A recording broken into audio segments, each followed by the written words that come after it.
15 minutes could never be enough to talk about this, but we'll do our best. We will try. We will try.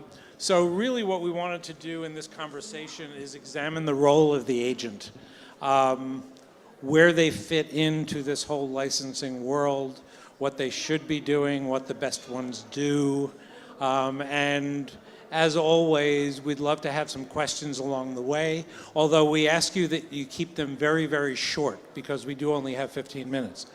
So what I'd like to ask Pritti is first of all, talk about what she does as an agent and how she defines the role that she plays in the licensing world. Thank you. I don't like the term agent. We are market expansion strategists. What we do is far more than doing a brokering, like a retail real estate deal. So we don't call ourselves agents. We realize that licensing and franchising in India is relatively new to the rest of the world. And we work in a manner where we try and bridge the gap and the difficulties that both parties face. So essentially, I would say we are the one trusted partner, and we like to remain in control.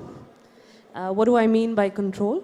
I say we make sure we have good communication, that's the C, which is honest at all times, which is clear, which is concise. We talk about O, which is objectivity for us. We make sure that we are not biased towards any one party, and that helps us get a partnership which is mutually beneficial for both.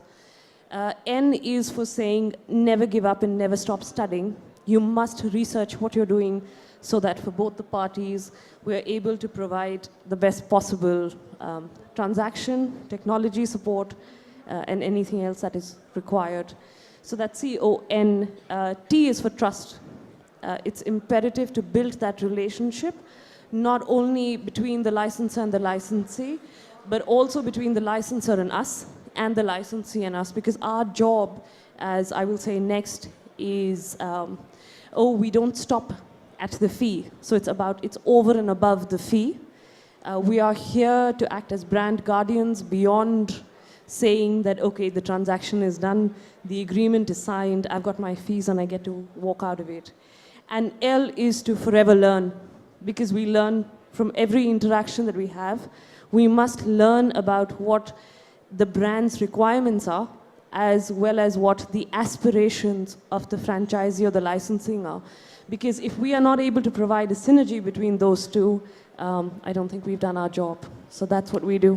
What's the biggest misunderstanding or misconception about what you do? That we will give somebody a name and a contact number and our job ends there. Yeah. That's the biggest misconception. Okay. You're dealing, I believe, with Smiley? Yes. Okay. One of the things that I often get when I travel in various markets around the world is that those doing business in the local market say, oh, those big Western companies don't understand what we have to go through here. What's the biggest lack of understanding that companies from outside India have about doing business in India that you're dealing with in acting as their representative? What's the biggest thing you have to tell them about the realities of the marketplace, and do they get it? I think it's an educational ecosystem, really, that you need to set up. There's that word again. That word ecosystem keeps popping up. It's really incredible. Go ahead. But you need to, right? Because it's a learning process on both sides. It would be incorrect to say that the Western companies are ignorant about India and Asia, and that is not reciprocated in different ways. So there is a balance. There is a perception, I would say, for companies coming in that India is desperate for international brands, which maybe would have been the case in '98 before we went into liberalization. Mm-hmm. And therefore, sometimes the demands of the companies are a little unrealistic. Similarly, I think there is on the perception of Indian companies or partners that we seek, that we are looking at getting the best deal possible, and maybe if I hang on a little more, I can negotiate further. But that, I think, is inherent to our value-based culture, and that comes out. So that's the gap that we try and bridge. Okay. You said at the very beginning, you yelled at me for calling you an agent. The brand management aspect of what you do. Talk about that. Talk about the facets of what brand management means in the sense in which people who are either interested in the licensing business or already in it. What does that mean when you say that? So I would typically start a conversation by trying to understand, and I've said this before, the aspiration of the licensee. Because if he is looking to just distribute, or he is looking, there has to be a value add both to the licensor and the licensee. We look at where we can help build the licensee's brand, because a lot of these companies come out of maybe tier 2 and tier 3 cities who are really good, solid business people, but unknown in the, what I like to call the Bombay-Delhi circuit. When everybody comes in and they want to talk only to Reliance. But life in India, and especially in licensing, is beyond Reliance. So to help them, to maybe guide them with their brand strategy a little bit, to explain to them why certain norms are in place on behalf of the brand. Smiley, for example, works in FMCG, but doesn't like to work with animal-tested products that are tested on animals. Mm-hmm. So that's an education that we need to give and explain how that enhances it. We then go and do QCs. So I would walk into a licensing partner store and check if the product is there, how the product is displayed. This is India. The gray market is a reality that all brands deal with. So we bring that to notice. We see if there is a way that we can curb that.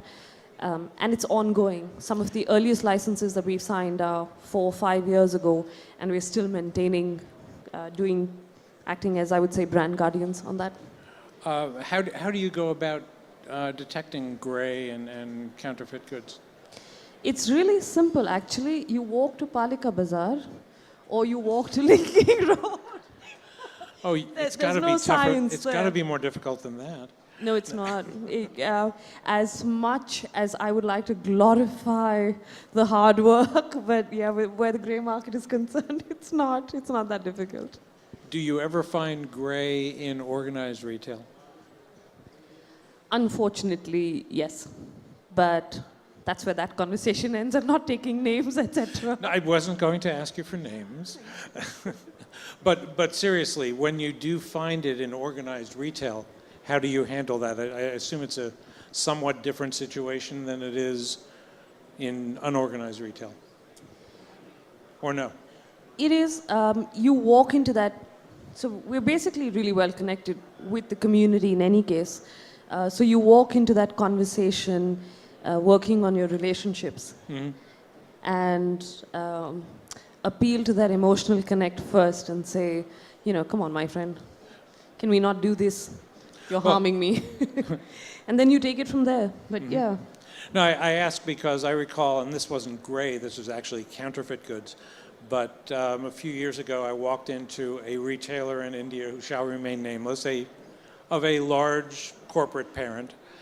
And in that store, there were some goods that were direct licensed from Disney and done very nicely and all that.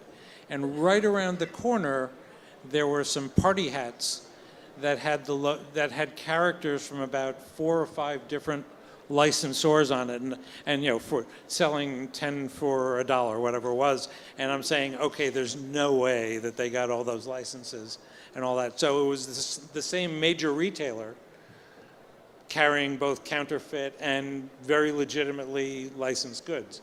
So it was an interesting juxtaposition to me. But we must always appreciate that a brand or a major retailer is not always able to control their franchisees. Mm-hmm. And unfortunately, as we see even out here at the event today, there are about 100 people doing a great job, and the only story that you remember. Right.